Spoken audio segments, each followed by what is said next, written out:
BC, what's happening? Hey there. Back again with another new pile of records. Pretty substantial. About the same as I showed last time. Hopefully be a little quicker. No, fuck it. No, I'm going to be as long as it's going to be. I'm going to talk about records. That's what you guys are here for. That's what I'm going to do. I got some stuff I've been loving. It's all from last year. For the most... Yeah, all from last year. As you know, I'm going through records that I've been bought in 2022 that I'm still working my way through. And yeah, just thanks everyone for the continued support and good vibes being thrown my way. I try to throw some back. Been lots of great videos going around. I've been really enjoying the Revs Vinyl Soup. Just great. It's just continually funny. The bit about laundering records. I'm not going to launder your records. That was amazing. Vinyl Douche I've been enjoying. Fred's been back. Big star. You know, countless record flips now from the VC Ambassador. Tuco, incredible haul of records from this garage. Unbelievable. Dang, about the $5,000 record. Mazzy's been doing some great stuff. Yeah. Been enjoying the heck out of him. Bob Bradley. And a few newer channels I've been checking out too. Brandon, of course, Faust in the Head record in here that he showed. Let's just get to it. We're listening to the bootleg of Reed Streams, the first Terry Riley. I've had the original 1966 pressing my want list since want lists existed, and I haven't. If it came up, I missed it. Probably wasn't going to pony up in that way. This is a bootleg reproduction, and it sounds pretty good. I got this probably November, December. From November 4th and 5th, 1966. This is when he was working with the Theater of Eternal Music, right? Lamont Young, and John Cale, and I'm spacing. Buffalo guy, Brandon, you'll remind me. I'm just totally spacing on his name. In any case, I'll think of it in a second. But Dorian Reed's an Untitled Organ, Terry Riley, sort of the start of his, modal tapestries, Reed Streams. That's what we're listening to. And yeah, just cool stuff. Terry Riley always sort of creates music that expands the mind, broadens the horizons, and just puts you at a nice straight line. Sitting over here, you saw my room tour, and I got the new turntable, the new Thorns TD160. While I was in Rochester, I forgot I meant to show this last time, but I also bought a new guitar. I traded in my my 2007-8 era Epiphone Dot, and which was not a very valuable guitar at all. I don't know why I had it. Semi-hollow body. For this 1981 Fender Bullet, American made, the sort of Telecaster stock head there, headstock, and love this. I saw it at a place called Sound Source. Went to House of Guitars and didn't quite have what I wanted, and I went to another store, and this fit the bill. I'm not going to go into it for too long, but I wanted to show it last time just so I was excited about this guitar. A lot of new songs are coming out of this. But I will play you this guitar, as you can see how great it sounds. Ready? Oh yeah, really good.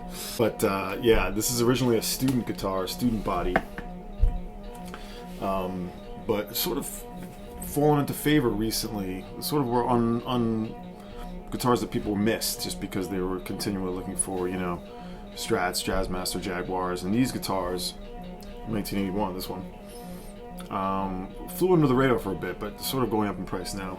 But beautiful American-made Fender Bullet.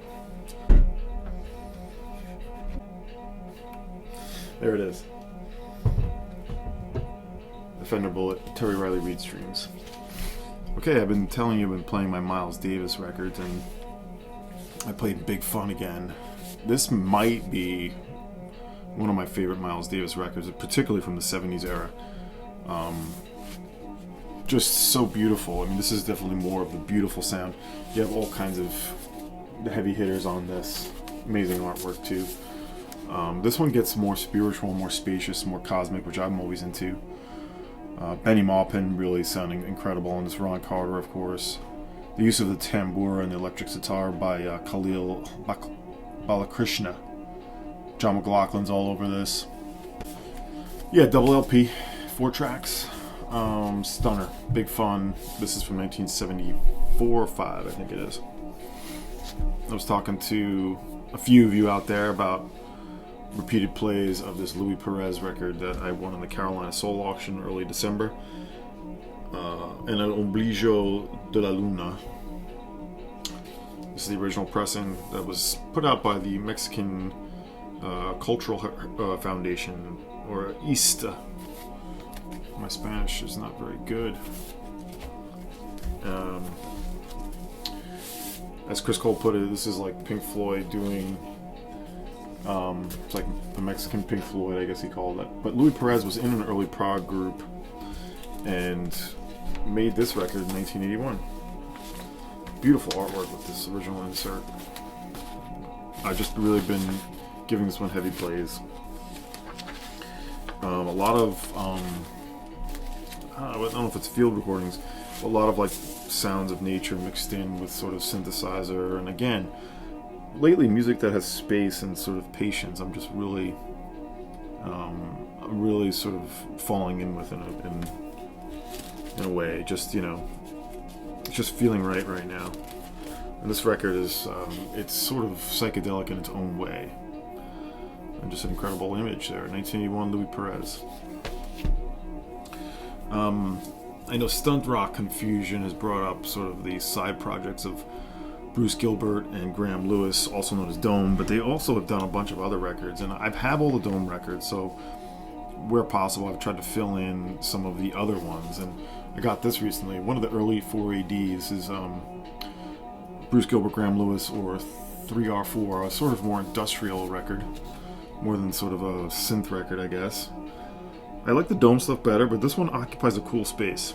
2 side-long tracks. We also have Russell Mills doing percussion, Lewis doing synthesizer and tapes, guitars, Gilbert percussion as well, and David Boyd, I don't know that name, on bass. But this is a 4AD recorded in September of 1980.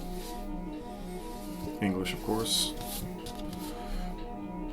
Nice one. I do need another spin with this. I only played it once, so we're going to table more discussion for that one. Here's the record. Original pressing, by the way. There's the 4AD label. Shout out to Motoric 24/7 on the next one because of a heads up. We've been going back and forth with our group, some of the BC members, about, you know, records and sort of good auctions, good eBay sales. And Alex called out this Ocora, the Musiques de Cameroun, certainly one of the most legendary Ocora records, originally from 1965. A super great price he pointed me to, and much of the folks had this record, so I cashed in on it. So thank you, Alex. This is fitting the bill for sure in terms of the condition. Super cheap. This was like $20. And this is not in the first French pressing, but it's early. It's probably like one of the earlier represses. If you don't know Ocora, I mean, what many of you do, but sort of one of the foremost ethnographic record labels, focusing on, you know, different parts of the world, different sort of specific musical styles. It's all Cameroonian music, with that incredible image sleeve there. On Ocora. I know Stunties called them like the French folkways, and that's certainly accurate. So I only have a few Ocoras. That's not been something previously I was really after, so now I am. When I was in Rochester, so I was there first right at the end of the year, and then again at the beginning of the year. I picked up a few records when I was sort of making my deal for the Thorns turntable, and this one was a blind buy. Another French record, Higelin, Jacques Higelin, Higelin, I guess it would be. This was $5 on the Saravah label. One of the other things about this record that stood out, other than being intrigued by the cover, was the inclusion of Areski, who's on the back of this. Now, this is certainly sort of a chanson record. Look, and all things, the gatefold cover really had me. And $5, I mean, whatever. Even the proprietor of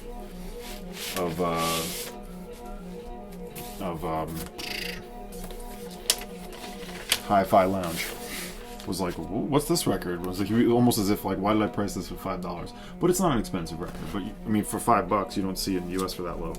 And it's sort of a John Cale-esque sort of singer-songwriter, but it takes chances. It's actually on the experimental side.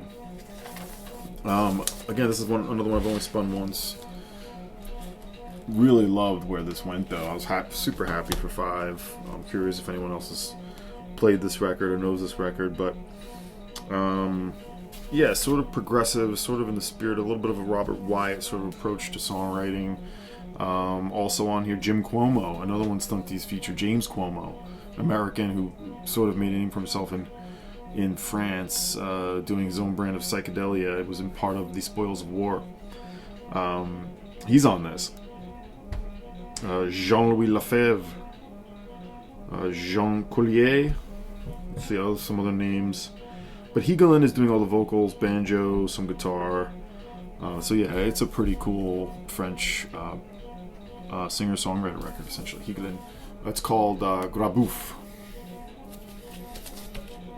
There it is. Madame, dis-moi bonjour, pour moi tu es l'amour, tu rentres dans ma vie comme ça tous les lundis. Les chevaux, les veaux, les lions sont pas malins, mais toi, gourgandine, tu l'es, maline. This is one I've had, again, one I've eyeballed many years, and I just never really pulled the trigger, but definitely wanted to grab this. ECM number 2, right after the Mount Waldron. This is just music. There's a private press edition, sort of, that has like a handmade artwork. I don't know if it's handmade art, but like a sort of art sleeve. That's pretty rare and expensive. This is not. This is like a $25 album, essentially. And it's it's all German players, and none that are essentially household names, but this is sort of, your late 60s sort of, late 60s free jazz. I mean, you know where you're going to get there. You have cello being included on here, guitar, Johann Kramer. But it's Alfred Harth is sort of band leader here. This are his music. Produced by Just Music, but it's sort of his band, and he's doing all the reeds, as well as trumpet on this Just Music. From 1969, recorded in Germany. Actually released in 1970, recorded in December 69. Just Music, ECM 1002. This is the German pressing. I don't think there was anything other than a German pressing on that bad boy. Next one is a reissue of a cassette, first time on vinyl from another German artist who would make tapes and then would somewhat become famous, not famous, but I think would get involved in the German music industry. So I'm curious if Michael 45 knows this artist. I was not familiar with Art P. This is No Message, originally a tape, first time on vinyl. This is released on just at the end of last year, the Artless Cuckoo. It's a blue disc. If that means anything to you. Yeah. New vinyl from the Outer Edge. Yeah, these are some other records on that label. This is great. Minimal synth new wave, a little more on the art rock. Somewhat similar to the Grapefruit record. But it's essentially a duo. The vocals are done by Peter Appel, and let's see. I'm just looking at the band, but it's who's the duo? Right, Art P is Jean-Marcus Wegner and Frank Gotelschen, and I believe it's Jean-Marcus Wegner who became famous in the German sort of music business later on. But this is from 1984 originally. It says sought after synthwave electro LP. From the PAP archives, originally issued on tape in 1985. 300 copies of this record. As you know, I'll probably insert some samples of this. I played this, I think I DJ'd one of the tracks off this. So, I previewed this ahead of time, pre-ordered it through Angry Mom, through our distributor, through Force Exposure, and when it came in, I was like, oh yeah. It was months and months ago, so this one was waiting for quite a while.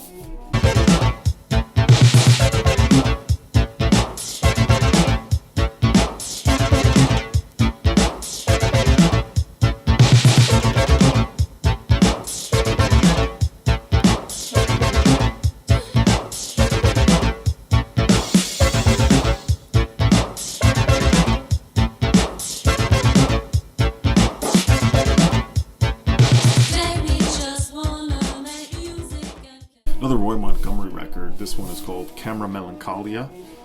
Right? Is that right? Yep. A double LP. Been super prolific, Roy Montgomery lately. Essentially of the pen group D'Ottawa. And, Scenes from the South Island is an all-time favorite for me. And this is a brand new record. Plain black sleeve. And it's a double album. The first half really presents him doing that, I think it's the first half, or is it the reverse? The instrumental sort of out there, sort of treated guitars, and then the second side is the vocals. There's stuff with vocals. So it's a double. I still highly recommend Scenes from the South Island for Roy Montgomery. However, you can't go wrong with any of his stuff, really. I didn't love the trilogy of records that came out in 2020, 2021. I've sold a couple of those, kept a couple. But this one I will be keeping, Roy Montgomery. Out of New Zealand, if you didn't know. Camera Melancholia. Or here's one many will know, and this I finally got sometime mid last year and have not yet to show it. The triple LP of Laurie Spiegel, The Expanding Universe. What a beautiful package. Originally on Philo in 1980. She's a pioneer in electronic music, not just for women, but for that sort of approach to music making. And the Unseen Worlds label, great label. They do great work. And this is, I think this sounds amazing. Nice, beautiful spine. She was around in the late 60s and made this in 1980. She was a pioneer, like I said. Some really great imagery of her in the studio. And originally on the folk label Philo, was a single LP, and this includes two other records, two LP of completely unreleased music. Some of it on the harsher side, some of it sort of more serene and sort of out there. let's see here. Yeah, the expanding universe is all of side B. I won't go into all the tracks, but I think this is still available. For a while this was going for a lot of money, actually, like close to $100 because it was out of print, but they repressed it, and so I got this repress like at retail. Definitely pick up on this record if you don't know her already. Laurie Spiegel.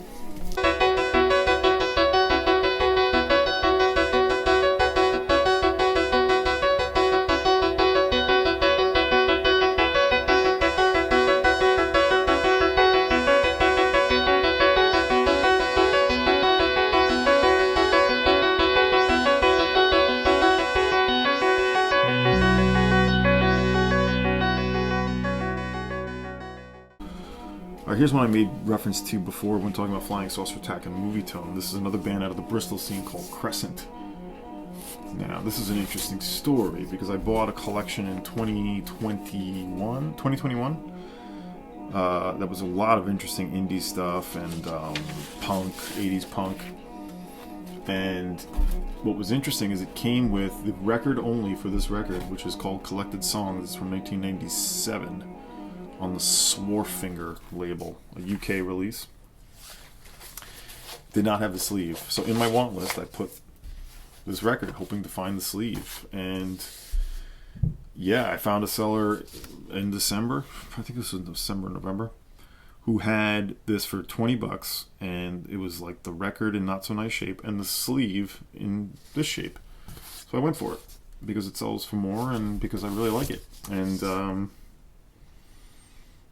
yeah, I'm super thrilled with this. I'm going to have to find more Crescent. Now, this is sort of that same lo-fi, post-rock psychedelia, but they go into, again, spacious, a little bit of a dub feel to it. Restraint. It's their third album, but it sounds like it's a compilation, but it's not. It is just called Collected Songs. And you have the two Jones brothers on guitar and organ and various instruments, bowed toy piano. And then you have a bunch of other folks doing stuff. But recorded in Bristol between 95 and 98. It's a good idea of what they're doing back there. This is a little like Mogwai too, but not from Scotland. I love this late 90s sort of indie rock that was happening. I mean, they were really making experimental music because people didn't care, or very few people cared, and still pressing records. And here's another fun part, and I'm leaving this sticker on there if you can see it. That is a price tag for $11.98, which is what the price was, from a record store called Etheria in the East Village of New York City. A store I went to a whole bunch, mainly a CD store at the time. This was a good example of stores that went by the wayside in the late 90s, early 2000s. If you were I think it was on Avenue A or B.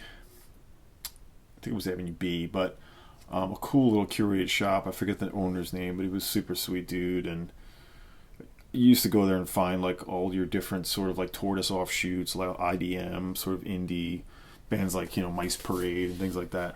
There it is, Etheria. It's so cool to see that. I haven't thought about that store for a little while. I didn't go there as much as like Other Music or Kim's, but it was another store I would frequent. So yeah, Crescent Quartet, Collected Songs. Check this band out of Bristol. Same sort of time frame as Flying Saucer Attack, Movie Tone, and tied to those bands.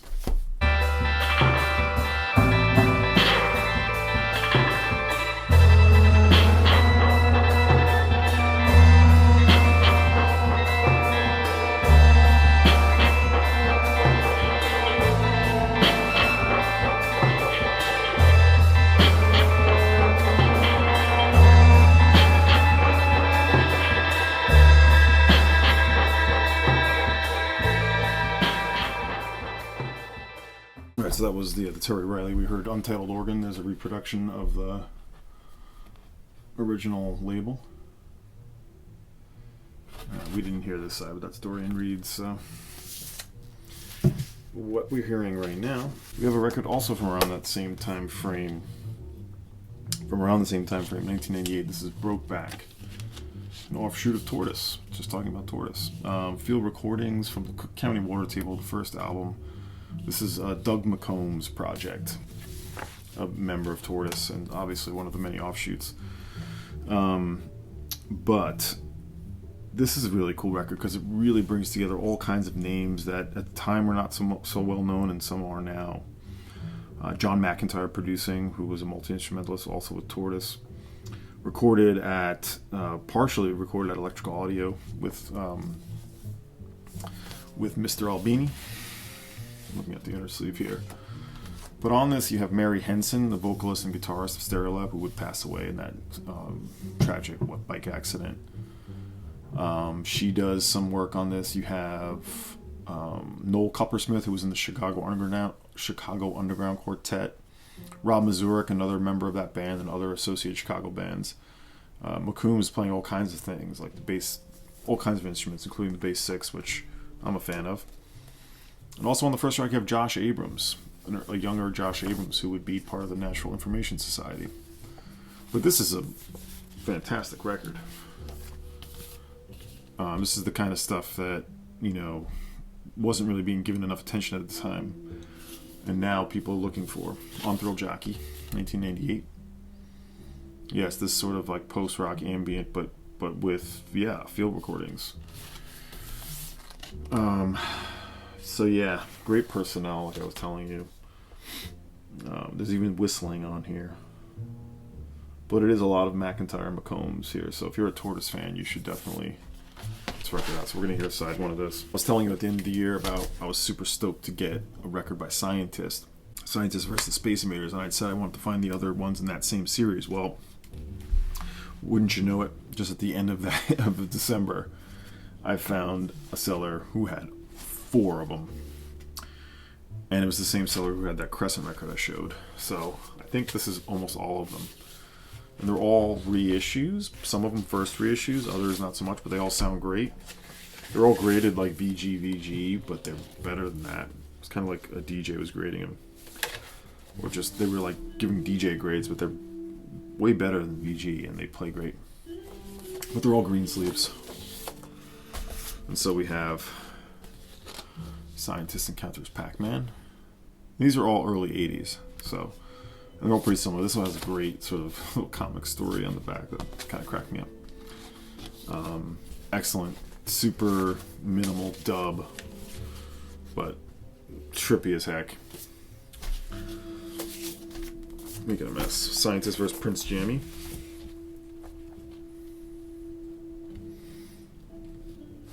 Greensleeves. I'm not going to talk about each one because it's kind of all just... You just gotta lock in with these. We got Scientist, another boxing one, another boxing sort of theme. Scientist, the heavyweight dub champion. There you have it. Scientist, like in his early 20s at this time, the early 80s. And we have Scientist wins the World Cup, of course. There he is, classic. They're all great. If you see these, any of them, just grab them. At first I thought I was going to be scared off by Scientist because of the sort of digital quality of the music, but it really works. It really works. It's just kind of clean and taut, but simple. There's not a lot of sort of like Lee Perry type stuff where he's throwing in like kitchen sink of things. It's definitely sort of like stripped down in a way, but still, hell, it's like so trippy. Great dub music. There's the series on the back there. Am I missing any of them? Oh yeah, this might be the only one I'm missing. Scientist rids the world of the evil curse of the vampires. I think that's the only one I'm missing there. Anyway, I got those 4 Scientists with the Crescent record of all things. I guess last but not least, I'm going to show this record that I know Brandon showed. Faust in the Head. Brandon's been making videos lately. This is a interesting one that I'd had in my want list probably since I think Alex showed this. I think it was Alex initially. I think that's where I first saw it. But this is anyway Gabriel Roth and the Mirrors, 85 to 2005. Hell of a range for a compilation. I read this insert so long ago, but it's essentially Gabriel Roth was like a dancer, a sort of impressionistic dancer. And she would dance, and these musicians, the Mirrors, would perform and improvise based on her dancing. And it was all tapes. This is the first vinyl, I believe, the first vinyl record of any of their music. A compilation, sort of the, best of what they did from 85 to 2005. Many records and recordings. They were essentially making them for themselves, and you know, they were certainly part of like yoga collectives and sort of a new age community. But it's not new age music. It's sort of tribal, a little bit of ambient, a little bit of fourth world. Some of it's a little cheesy. Others just sort of sounds like nothing else. I wouldn't call it dub or sort of I wouldn't call it anything like that, but it certainly sort of has a spiritual quality to it. This is a double LP.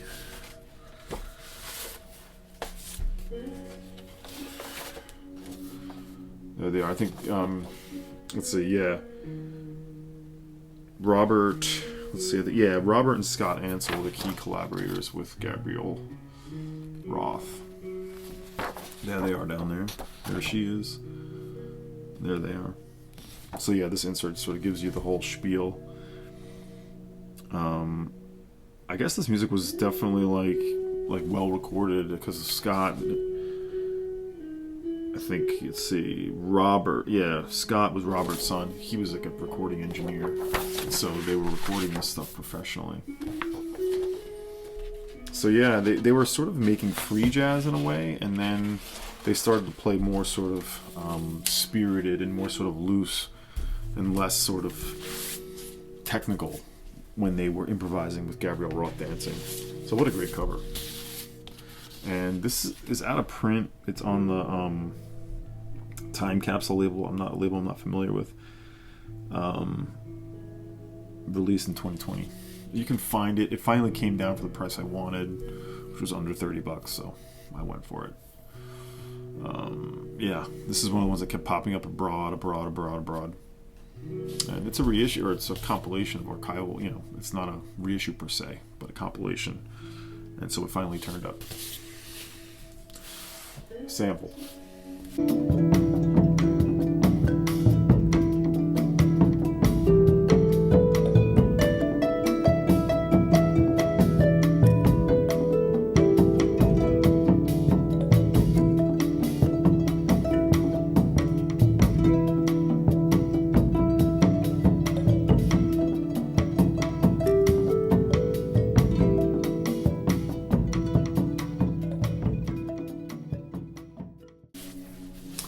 Right, that's what I have. Hope you enjoyed that mix. I tried to be concise. Hope you enjoyed my C chord there on my Fender Bullet.